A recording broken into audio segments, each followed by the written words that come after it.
자, 오늘 우리에게 주신 하나님의 말씀은 사도행전 16장 6절부터 15절까지 말씀이고요. 설교의 제목은 주님께서 마음을 활짝 여신다입니다. 제목만 좀 따라해 주실까요? 주님께서 마음을 활짝 여신다. 붙여서 하실 수 있으신가요? 아멘. 좋습니다. 주님께서 마음을 활짝 여신다. 예, 옆에 있는 분들에게 한번 해봅시다. 주님께서 우리의 마음을 활짝 여십니다. 주님께서 우리의 마음을 활짝 여십니다. 주님께서 마음을 여셔요. 오늘 본문을 보면 자주장사, 자주 색깔 옷, 그리고 자주 색깔 천을 파는 루디아라는 여인, 그 여인의 마음을 여십니다. 그 마음을 여시는 사건 하나가 어떤 사건인지 우리가 보게 될 거고요. 오늘 말씀을 통해서는 우리가 본격적으로 보게 될 것은 바울입니다. 바울은 위대한 전도자, 그리고 또 동시에 위대한 그리스도의 사람입니다. 신앙을 어떻게 붙잡고 믿음으로 살아가는 삶이 뭔지, 복음을 증거하는 전도자의 삶이 어떤 건지 바울만큼 아름답게 보여준 사람이 없어요. 그렇다고 해서 바울이 제일 훌륭한 사람이다, 그렇게 말할 수는 없습니다. 왜냐하면 바울 말고도 더 위대한 삶이 있을 수 있지만 우리에게 전해져 온 이 성경 안에서는요, 바울의 삶만이 거의 두드러지게 보여지기 때문이에요. 그러면 왜 다른 사람의 삶은 기록하지 않고 바울의 삶만 누가를 통해서 기록했을까? 그건 당연히 우리에게 가르침을 주기 위해서죠. 이렇게 했다, 바울이 이렇게 했다, 이렇게 살았다. 그러니 너희들도 바울을 보면서 정말로 제대로 된 전도자, 그리고 제대로 된 그리스도인이 어떻게 주를 따르고 주님의 명령에 순종하는지 그것들 배우라고 우리에게 주신 것이 분명합니다. 여기 사도행전이라는 게 그런 식으로 우리에게 와 있죠. 우리도 전도자로 부름받은 게 분명합니다. 예수님께서 부활하시고 부활의 생명을 제자들에게 주시면서 나를 따라오라고 하셔요. 갈릴리로 간다, 나 갈릴리로 먼저 가니 너희들 나를 따라오라고 해라. 제자들이 갈릴리로 가서 주님을 따르기 시작할 때 주께서 하신 말씀은 모든 민족으로 제자를 삼으라는 말씀이에요. 온 천하에 다니며 만민에게 복음을 증거하라는 말씀이에요. 그리고 예루살렘, 유다, 사마리아 땅끝까지 이르러서 내 증인이 되라는 거의 동일한 명령을 주십니다. 그 얘기는 너만 살지 말고 이 부활의 생명을 다른 사람들에게 어떤 장벽이나 어떤 제한도 다 뚫고서 그 생명을 전하는 예수 그리스도의 사랑의 명령입니다. 이것을 무슨 권력의 명령, 교회의 권력을 세우고 교회가 뭔가 힘을 갖기 위해서 많은 사람들을 규합하기 위한 무슨 프로젝트, 그렇게 전도나 아니면 선교에 대해서 생각하는 사람들은 조금 하나님의 마음을, 예수 그리스도가 우리에게 주신 그 명령을 잘못 이해합니다. 주께서 모든 민족으로 제자를 삼으라고 하시고 모든 민족에게 복음을 증거하라고 하시고 땅끝까지 이르러서 내 증인이 되라고 하신 이유는 그냥 한 가지밖에 없어요. 죽은 우리를 살리신 것처럼 죽어가는 많은 사람들에게 생명을 주시려는 거죠. 우리에게 선물을 주신 것처럼 다른 많은 사람들에게도 선물을 주시기 위한 것입니다. 생명을 얻는 회개라고 말씀드렸어요. 그리고 그것은 성령을 통해서 우리에게 주시는 거라고 말씀드렸어요. 우리가 성령을 선물로 받아서 생명 얻는 회개, 참된 생명으로 돌아서고 참된 생명 안으로 돌아서게 된 것처럼, 그래서 세상이 줄 수 없는 평강과 그 놀라운 은혜와 기쁨을 누리게 된 것처럼, 그래서 제대로 된 영원한 삶을 누리게 된 것처럼 세상에 있는 모든 많은 사람들에게도 그 선물, 그 은혜를 주시겠다고 그 일에 우리를 부르시고 우리를 보내신 겁니다. 우리는 그 선물을 받은 사람이에요. 그러니 어쩌면 조금은 빚진 마음으로요, 그 일, 그 명령을 마음에 받아서 주의 말씀대로 우리가 실을 얻든지 때를 얻든지 못 얻든지 복음을 증거하며 그 선물을 전하는 삶, 그 삶을 살아갑니다. 그러니 우리도 전도자죠. 그렇게 그리스도를 따라가니 주를 섬기는 그리스도의 사람이죠. 전도자, 그리스도의 삶, 그 삶의 본이 되는 바울, 그 바울을 보셔요.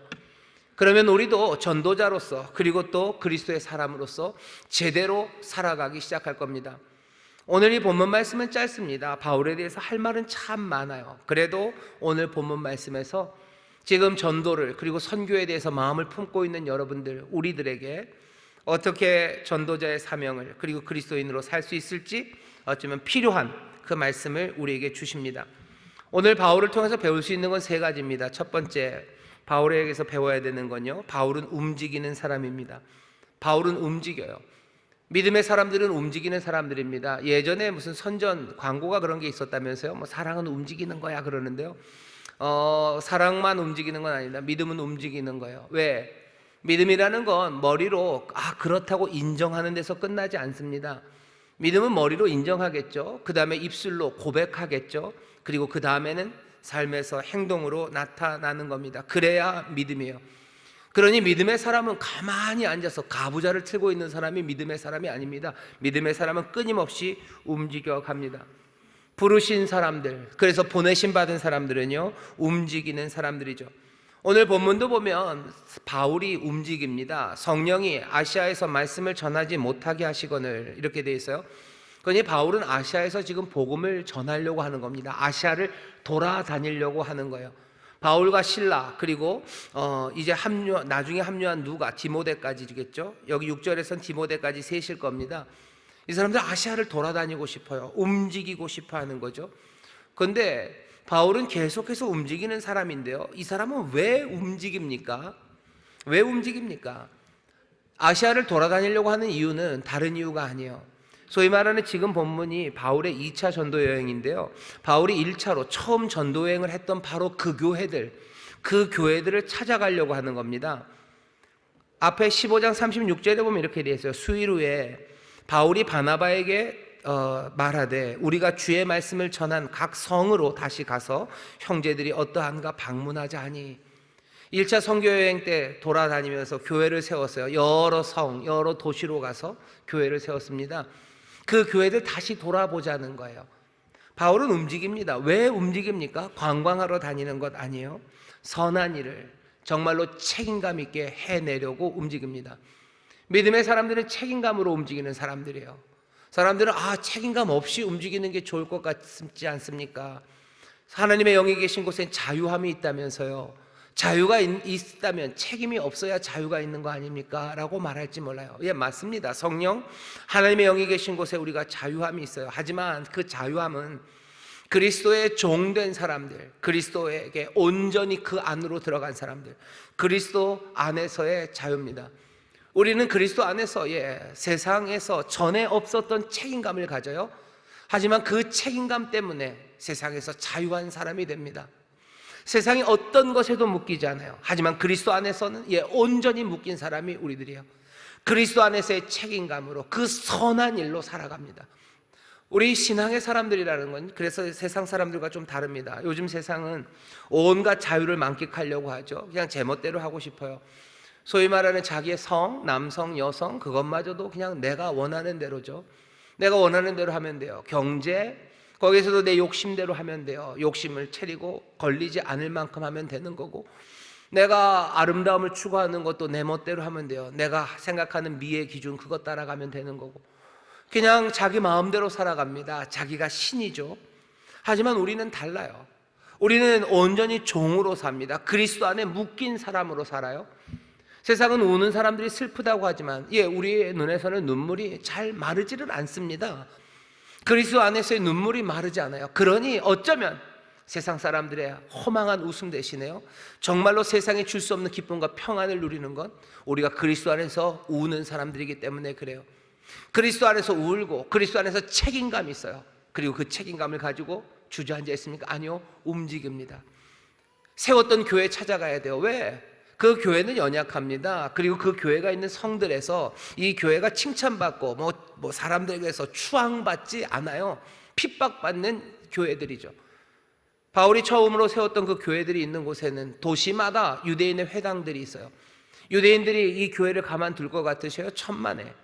그냥 죽이려고 하고 짓밟으려 하고 핍박하고 어렵게 만듭니다. 그러니 이 처음 생긴 연약한 교회들이 어떻게 되어 있는지 바울은 가서 보고 싶은 거예요. 가서 봐야 돼요. 움직여야 됩니다. 사랑으로 가야 돼요. 내가 빚진 게 있어요. 그리스도 안에서 빚진 거 있어요. 내가 그 사람들에게 빚진 거 있어요. 왜 빚이 없습니까? 바울이 네가 가서 그런 거 아닙니까? 네가 가서 복음 전해서 그 사람들이 예수 믿게 된 거 아니에요? 그러니 빚이 있는 거죠. 예수 믿고 고난받고 핍박받는데 빚이 왜 없습니까?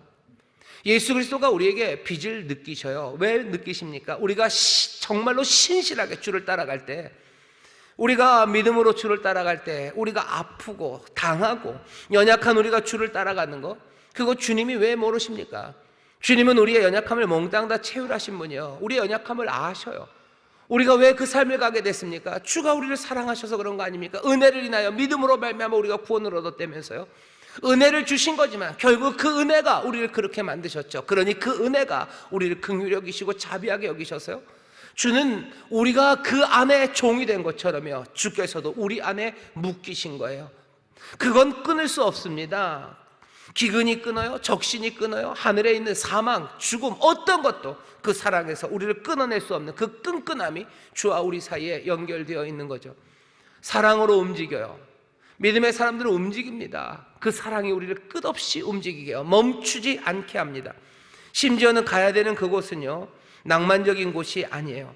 바울이 1차 전도여행 갔었을 때 그곳에 사람들이 환영받고 늘 햇빛 찬란한 곳에서 전도한 거 아니에요. 여러분 14장 조금만 앞에 가도요, 루스드라에서 바울이 돌에 맞아 죽을 뻔합니다. 19절 보면요, 14장 유대인이 안디옥과 이고니온에서 와서 무리를 초인하여 돌로 바울을 쳐서 죽은 줄로 알고 성박에 끌어내치니라. 루스드라라는 곳 1차 전도여행에 갔던 곳입니다. 거기에서는 바울이 돌에 맞았어요. 루스드라 사람에 맞은 게 아니고요, 루스드라 오기 전에 이고니온이라는 곳에서 복음을 증거했는데요, 이고니온에 있는 유대인들이 바울을 죽이려고 합니다. 돌로 치겠다는 거예요. 그러니 겨우 도망갔어요. 그리고 루스드라에서 복음을 전거합니다. 이고니온에 있던 유대인들이요, 만만치 않아요. 얘네들이 어디까지 쫓아와요? 루스드라까지 쫓아옵니다. 그리고 루스드라에 있는 유대인들을 모아가지고요, 패거지를 만든 거죠. 그리고 바울을 돌로 쳐요. 그냥 협박한 거 아니에요. 정말로 돌로 쳐서, 돌을 던진 애들은요, 바울이 죽은 줄 알았어요. 그냥 바울이 널브러진 거죠. 널브러진 바울을 들어다가 성 밖에다 그냥 집어 던졌습니다. 시체 버리듯이 버렸어요. 그렇게 얻어맞은 바울입니다. 바울이 지금 어딜 가겠다는 거예요? 그 루스드라를 가겠다는 거예요. 바울이 지금 그 이고니온을 가겠다는 거예요. 거기 가겠다는 거예요. 내가 얻어맞았던데, 죽어서 널브러졌던 거기. 하지만 거길 내가 가야 된다고. 그리스도의 사람들이 움직입니다. 우리는 움직이는데요, 두렵게 만드는 과거의 아픔들, 그리고 우리를 두렵게 만드는 온갖 협박과 핍박들, 그것들이 우리를 움직이게 하는 것에 어떤 변수도 되지 않습니다. 우리는 사랑에 묶여갈 뿐이에요. 사랑의 빚에 묶여갈 뿐이에요. 선한 것 따라갈 뿐이에요. 정말로 우리에게 맡기신 그 부르심을 따라갈 뿐이지, 과거의 실패, 그리고 온갖 핍박과 어려움, 난관, 그것은 우리의 움직임의 변수가 되지 않아요. 주가 가시면 우리가 가는 거지, 그 길이 힘들고, 과거에 그 길은 아이고 거기는 안 돼요, 내가 얻어맞았던데요, 아니, 그거 따지지 않습니다. 교통사고 한번 당하셨던 분들 차 운전하기 어려우시죠? 격투기 선수들만 해도요, 제대로 한 방 맞으면 그 다음부터 게임을 못 뛴답니다. 맞는 게 무서워서요. 하지만 예수의 사람들은 달라요. 예수의 사람들은 다릅니다. 끊임없이 움직이는데 어떤 두려움도 우리를 가로막지 못합니다. 믿음의 사람들이 여러분들 바울을 보시고 다시 한번 결단하시고 내가 가는 길을 보셔요. 우리는 움직일 겁니다. 사랑으로 움직일 거고, 그리스도 안에서 움직일 거고, 그리스도가 가신 길을 따라갈 거고, 나에게 맡긴 책임 따라 가장 선한 것, 그 길을 걸어갈 거예요.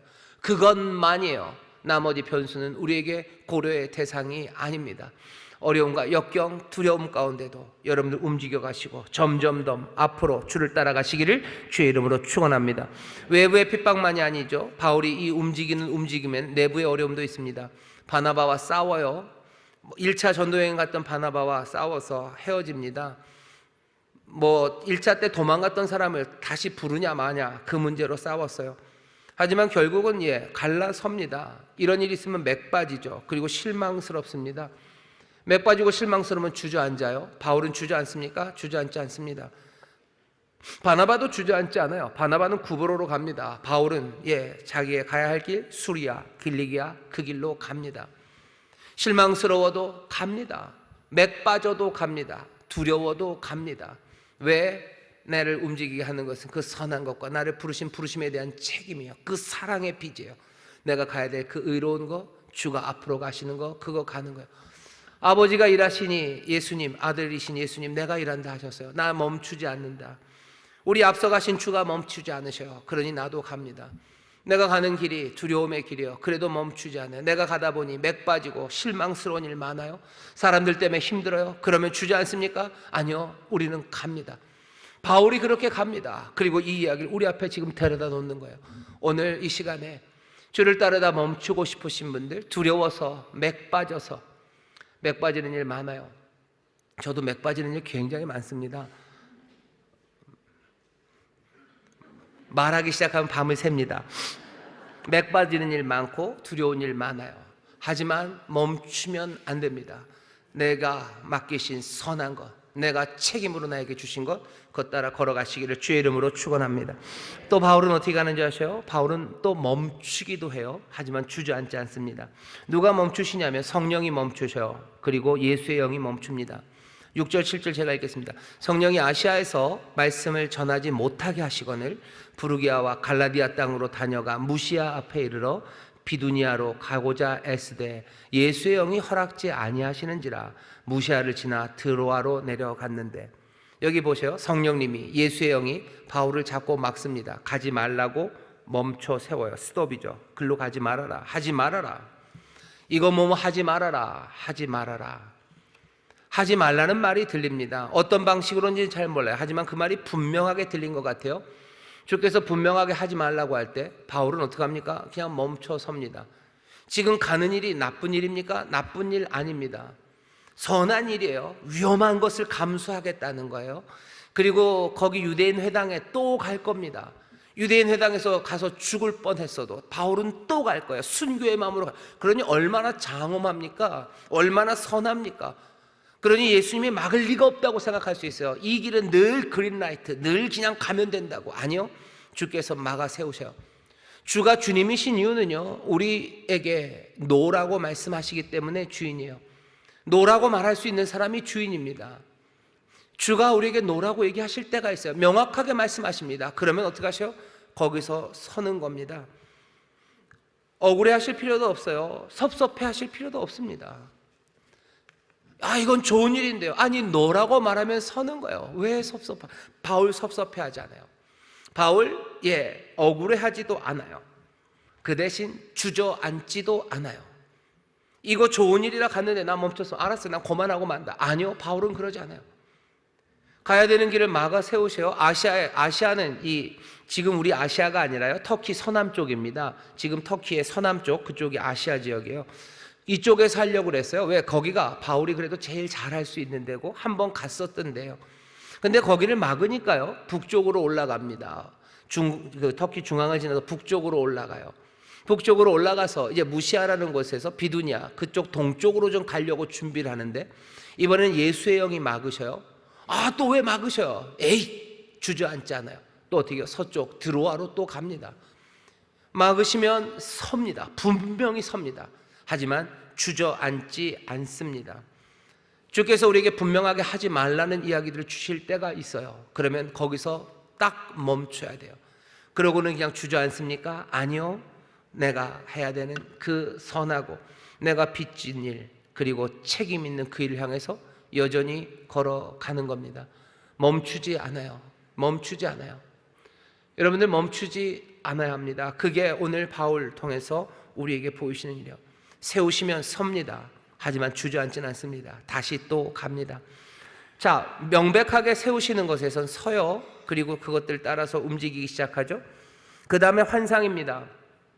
밤에 환상이 바울에게 보입니다. 드로아에 있는데 환상을 보았어요. 마게도냐 사람 하나가 서서 그에게 청하여 가로되 마게다냐로 건너와서 우리를 도우라. 환상의 내용은 마게도냐 사람이 서서 우리를 도우라고 말했어요. 그 다음에 이 초자연적인 환상에 대해서 바울과 함께 했던 사람들은요, 아, 하나님이 저 사람을 복음을 전하라고 우리를 부르신 줄로 인정함이러라 라고 합니다. 환상은 마게도냐 사람이 우리를 도우라고, 거기를 어떻게 해석해요? 아, 하나님께서 저리로 마게도냐로 가라고 하신 거다라고 알아들어요.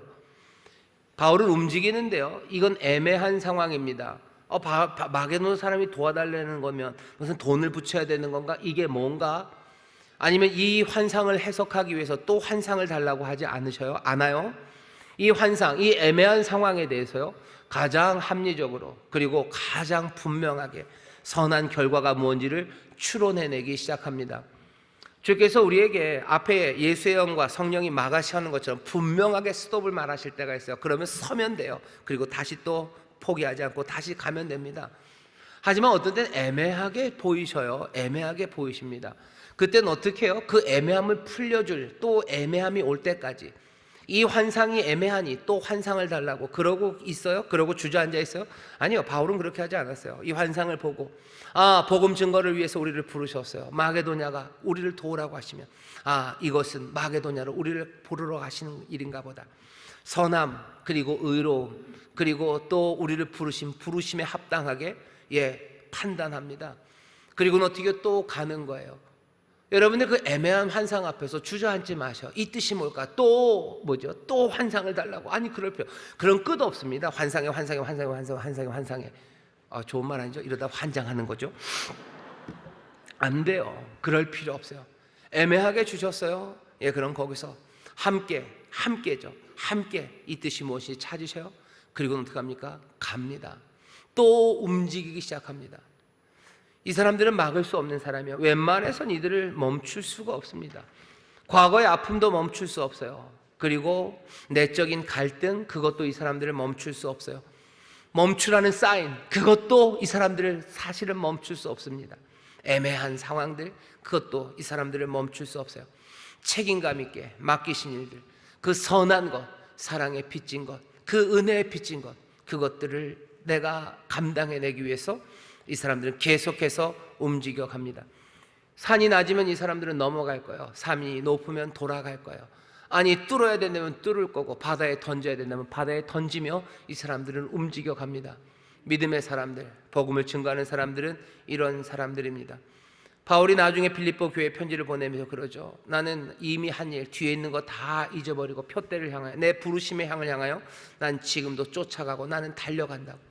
나는 간다.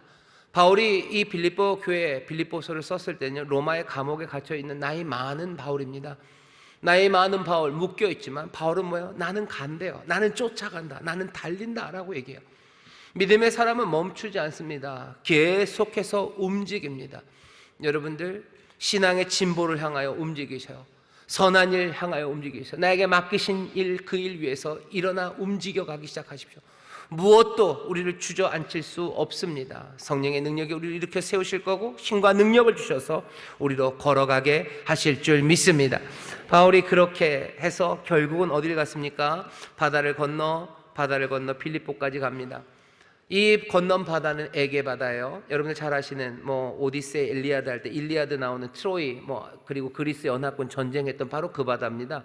드로아가 그 트로이 바로 옆에 도시예요. 트로이가 멸망하고 나서 생긴 도시가 드로아입니다. 거기서 배를 타고요, 마게도냐, 알렉산더, 그리스 그쪽으로 넘어가요.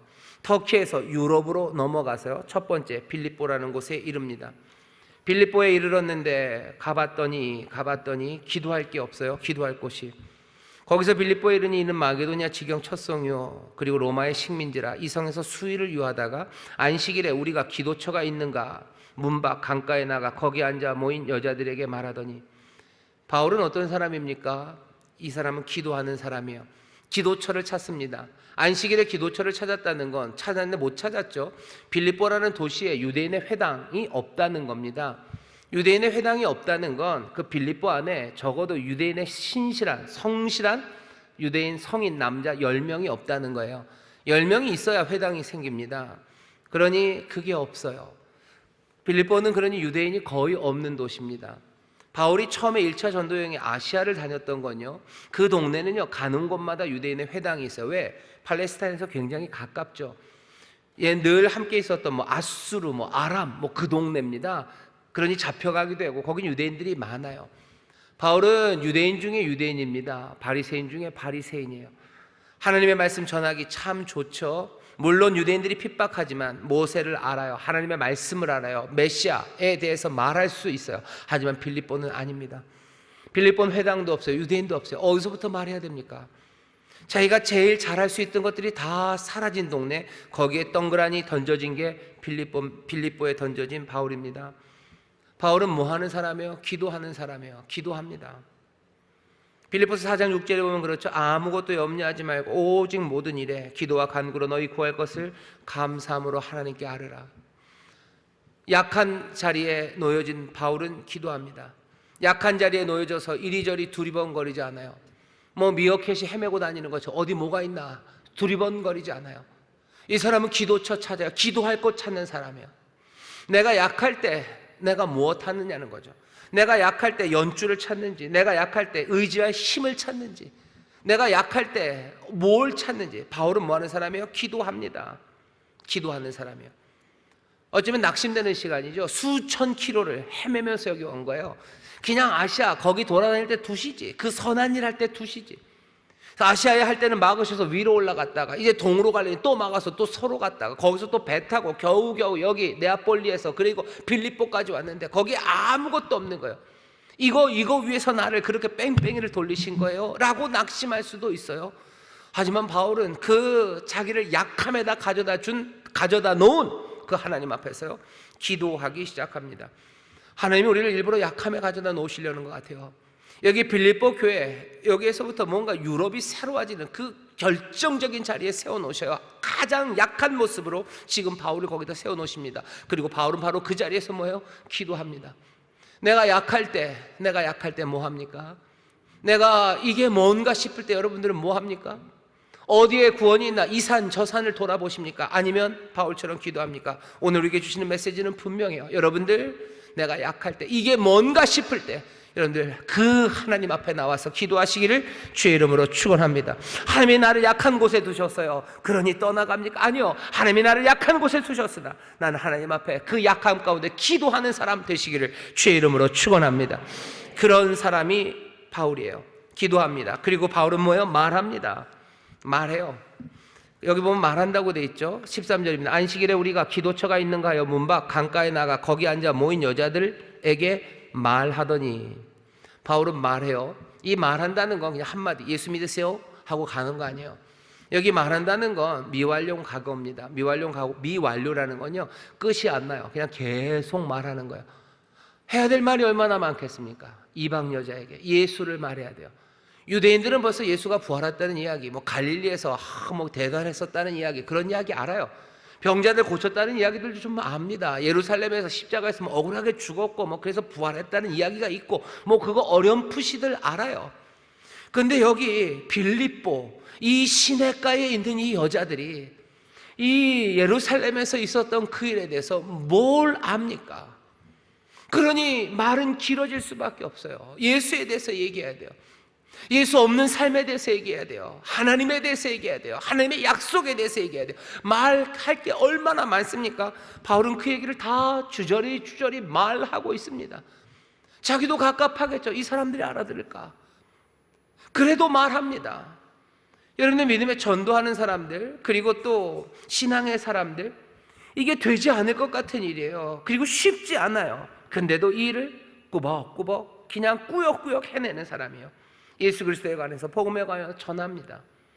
아니나 다를까 듣습니까? 여자들이 안 듣습니다. 뭔 얘긴가 싶은 거예요. 그런데 거기 앉아 모인 여자들에게 말하더니 두아디라 성 자주장사로서 하나님을 공경하는 루디아라 한 여자가 그 여자가 들었는데 듣습니다. 여기도 마찬가지 미완료 과거예요.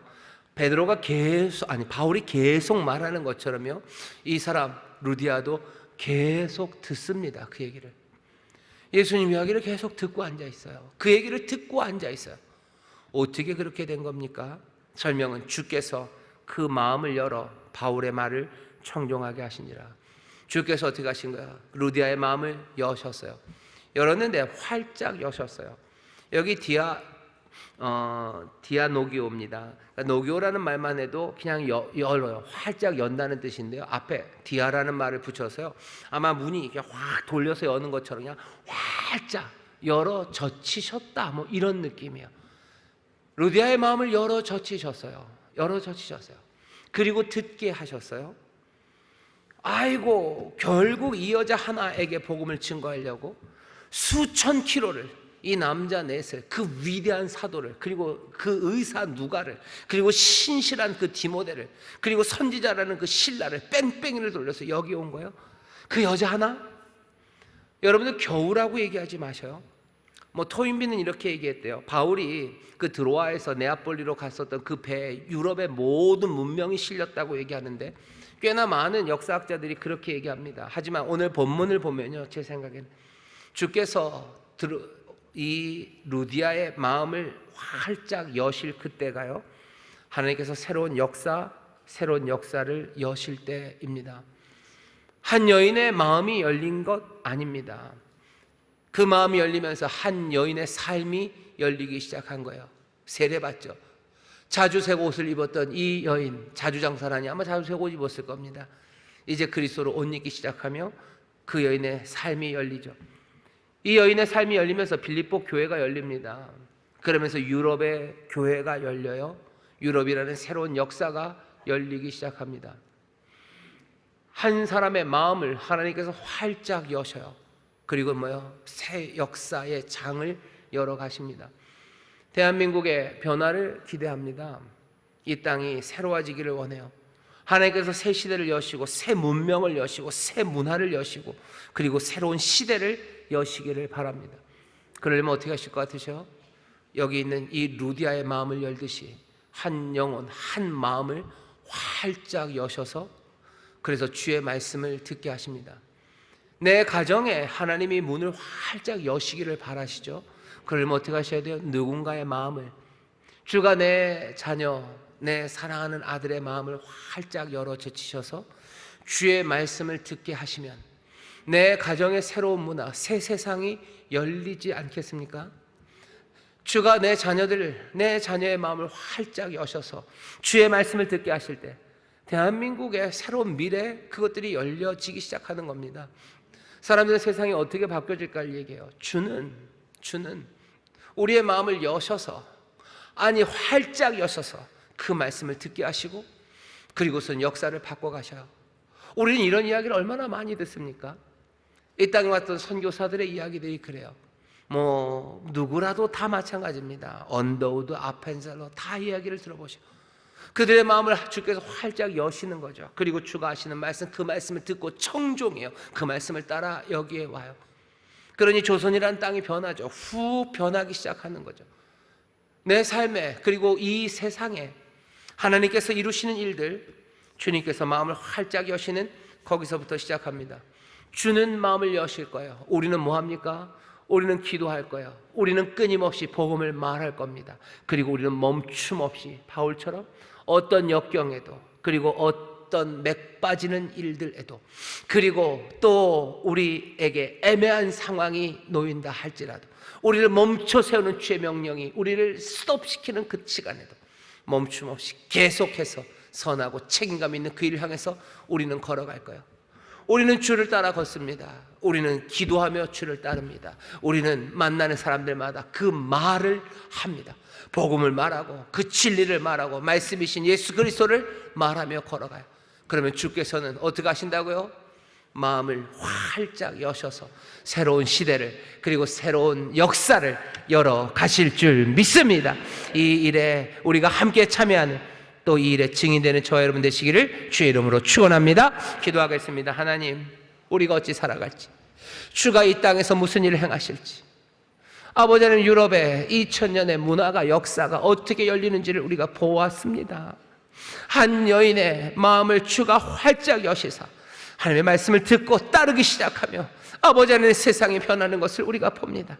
주여, 우리 사랑하는 유학생 하나, 아버지는 그 하나의 마음이 활짝 열려 주의 말씀이 들릴 때, 주여, 그가 살아가는 그 마을이, 그 나라가 주여 주의 은혜로 활짝 열리게 될 것을 믿사오니 주님 역사하여 주시옵소서. 우리의 자녀들의 마음을 활짝 여시사 주여 주의 말씀 들려 주를 따르기 시작할 때 이 땅이 새로워질 것을 믿사오니 주님 역사하여 주시옵소서. 주여, 아무리 먼 길이라도 아무리 험한 길이라도 주여 멈춤 없이 움직여가는 하나님의 사람들, 아버지는 늘 연약한 가운데 기도하며 아버지 입을 열어 주의 복음을 말하는 사람들이 여기 있사오니 성령님 함께하여 주시사 그 길에 지치지 않게 하여 주옵시고, 아버지는 기도하는 가운데 성령님 도와주시며 아버지 말씀 전할 때 지혜로 능력으로 함께하여 주시옵소서. 성령과 동행하는 사람들, 아버지 하나님 주가 마음을 여시는 놀라운 기적을 보게 하실 줄 믿사오니 주여 이 일의 증인이 되는 우리 모두가 되게 하여 주옵소서. 감사드리며 예수님 이름으로 축복하며 기도하옵나이다. 아멘.